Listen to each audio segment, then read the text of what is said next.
వార్ధా వణికిస్తోంది. తీవ్ర తుఫాన్గా మారింది. ప్రస్తుతం నెల్లూరుకు తూర్పు ఆగ్నేయంగా 880 కిలోమీటర్ల దూరంలో కేంద్రీకృతమైంది. గంటకు 20 కిలోమీటర్ల వేగంతో దూసుకొస్తోంది. నెల్లూరు మచిలీపట్నం మధ్య తీరం దాటే అవకాశం ఉంది. అయితే తీరానికి సమీపించే కొద్దీ తుఫాన్ బలహీనపడే అవకాశం ఉన్నట్లు తెలుస్తోంది. తుఫాన్ లేదా తీవ్ర వాయుగుండంగా తీరం దాటవచ్చు. ఎల్లుండి నుంచి కోస్తాలో భారీ నుంచి అతి భారీ వర్షాలు కురిసే అవకాశం ఉంది. తుఫాన్ ప్రభావం తీరంలో గంటకు 60 నుంచి 80 కిలోమీటర్ల వేగంతో గాలులు వీస్తున్నాయి. తీరం దాటే సమయంలో తీవ్రత మరింత పెరిగే ఛాన్స్ ఉంది. అలాగే సముద్రం కల్లోలంగా మారే అవకాశం ఉంది. అందువల్ల వేటకు వెళ్లొద్దని మత్స్యకారులకు హెచ్చరిస్తున్నారు అధికారులు. మరోవైపు పోర్టుల్లో 2వ నంబర్ ప్రమాద హెచ్చరికలను జారీ చేశారు. వార్ధా ముప్పును సమర్థంగా ఎదుర్కోవడానికి అగ్నిమాపక సిబ్బందితో పాటు ఎన్డీఆర్ఎఫ్ బృందాలు సన్నద్దమవుతున్నాయి.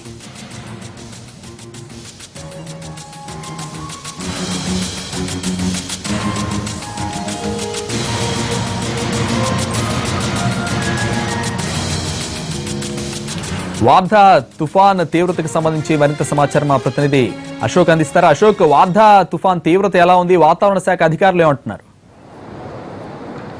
సంతోష్, తీవ్ర తుఫాన్గా మారిన వార్ధా ప్రస్తుతం ఆగ్నేయ బంగాళాఖాతంలో కొనసాగుతుందని చెప్పుకోవచ్చు. ఇది నెల్లూరుకి తూర్పు ఆగ్నేయంగా 880 కిలోమీటర్ల దూరంలోనూ, అలాగే మచిలీపట్నానికి 830 కిలోమీటర్ల దూరంలో ప్రస్తుతం కేంద్రీకృతమైంది. అయితే ఇది గత అర్ధరాత్రి తీవ్ర తుఫాన్గా మారిన అనంతరం గంటకు అత్యంత వేగంగా దాదాపు గంటకి 20 కిలోమీటర్ల వేగంతో కోస్తా తీరం వెంబడి దూసుకొస్తున్న పరిస్థితి చాలా స్పష్టంగా ఉంది. ఎందుకంటే ఇప్పటికే దీనికి సంబంధించి వాతావరణ శాఖ బులెటిన్ కూడా విడుదల చేసింది. ఎందుకంటే రేపు మధ్యాహ్నం తర్వాత నుంచి కూడా గాలుల తీవ్రత పెరిగే అవకాశం ఉంది. ఇప్పటికే చూస్తే కనుక కోస్తా తీరం వెంబడి 45 నుంచి 50 కిలోమీటర్ల వేగంతో గాలులు వీస్తున్నాయి. అయితే రేపటికి ఈ గాలుల తీవ్రత మరింత పెరిగే అవకాశం ఉంది. ఎందుకంటే 60 నుంచి 80 కిలోమీటర్ల వేగంతో గాలులు, అలాగే రేపు సాయంత్రం నుంచి చాలా వరకు కోస్తా ప్రాంతాలు అన్ని చోట్ల కూడా వర్షాలు పడే అవకాశం ఉంది.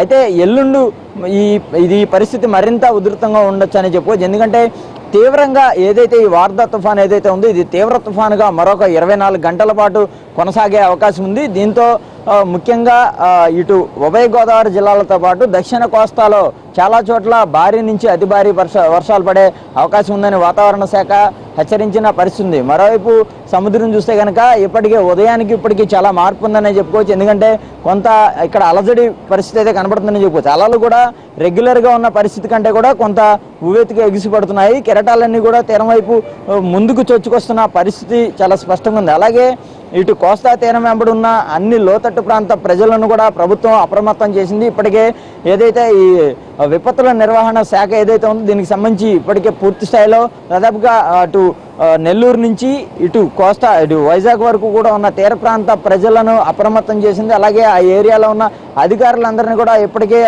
ఆయా ప్రాంతాల్లో ఉన్న అవసరమైతే అక్కడ ఉన్న ప్రజలను తక్షణమే సురక్షిత ప్రాంతాలకు తరలించేందుకు అన్ని రకాల ఏర్పాట్లు తీసుకోవాలని ఆదేశించిన పరిస్థితి ఉంది. మరోవైపు ఇది 24 గంటల పాటు తీవ్రంగా కొనసాగే అవకాశం ఉన్నందున ఇప్పటికే అన్ని ప్రధాన పోర్టులలో 2వ నెంబరు ప్రమాద హెచ్చరిక కొనసాగుతుంది. అయితే రేపు ఉదయానికి ఇది 3వ నెంబరు ప్రమాద హెచ్చరికను కూడా జారీ చేసే అవకాశం ఉందని విశాఖ తుఫాను హెచ్చరికల కేంద్రం అధికారులు చాలా స్పష్టంగా తెలియజేశారు. అయితే ఈ వార్ధా తుఫాను పశ్చిమ వాయువ్య దిశగా పయనిస్తున్నప్పటికీ కూడా అంటే డిసెంబర్ 12వ తారీఖు మధ్యాహ్నం కానీ అలాగే సాయంకాలం కానీ మచిలీపట్నం అలాగే నెల్లూరుల మధ్య తీరం దాటే అవకాశం ఉంది. అయితే 24 గంటల పాటు చాలా తీవ్ర రూపంగా ఉన్నప్పటికీ కూడా తీరం దాటే సమయంలో ఇది మరింత బలహీనపడి అంటే తుఫానుగా బలహీనపడి ఆ తర్వాత వాయుగుండంగా కూడా మారే అవకాశం ఉంది. ఏదైనప్పటికీ కూడా 24 గంటల పాటు దీని ప్రభావం చాలా తీవ్రంగా ఉండే అవకాశం ఉంది. ప్రతి ఒక్కరు అప్రమత్తంగా ఉండాలని వాతావరణ శాఖ చాలా స్పష్టంగా తెలియజేసిన పరిస్థితి అయితే ఉందని చెప్పుకోవచ్చు. మొత్తం వార్ధా తుఫాను కారణంగా దక్షిణ కోస్తాకు మాత్రం భారీ నుంచి అతి భారీ వర్షాలు వచ్చే అవకాశాలు అయితే చాలా స్పష్టంగా ఉన్నాయని వాతావరణ శాఖ హెచ్చరించిన పరిస్థితి అయితే మనకు కనబడుతుంది. Santosh, thank you Ashok.